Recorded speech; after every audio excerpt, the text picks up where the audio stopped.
ఆ భగవద్గీత పుస్తకం ఒకటి ఇంట్లో ఉంటే ఎప్పుడో అప్పుడు ఏమీ తోచకపోతే ఎప్పుడైనా ఇలా తీసి ఒక్క పేజీలో ఒక్క శ్లోకం చదివితే ఏమో అదే మార్చేస్తుంది జీవితాన్ని. అసలు నిజంగా భగవద్గీతలో ఒక్కొక్క శ్లోకం చదివితే మీకు పునాదులు దొరుకుతాయండి. ఎక్కడ నుంచి ఏది వస్తోంది అన్నది మీకు తెలిసిపోతుంటుంది.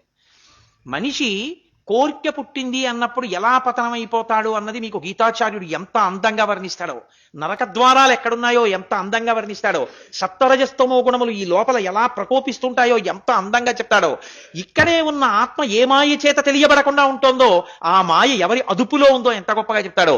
భక్తుడు అన్న మాటకు అసలు అర్థం ఏమిటో గంట సేపు పూజ గదిలో కూర్చుని పూజ చేసిన వాడు భక్తుడు కాడు. తుల్య నిందా స్తుతిర్మౌని సంతుష్టో ఏనకేనచిత్ అనికేత స్థిరమతి భక్తిమాన్ మే ప్రియో నరః అంటాడు. ఏ స్థితికి వెళ్ళిన వాడు భక్తుడో ఆ స్థితికి వెళ్ళడానికి ఎలా సాధన చెయ్యాలో, అసలు భక్తి అంటే ఏమిటో చెప్తాడు.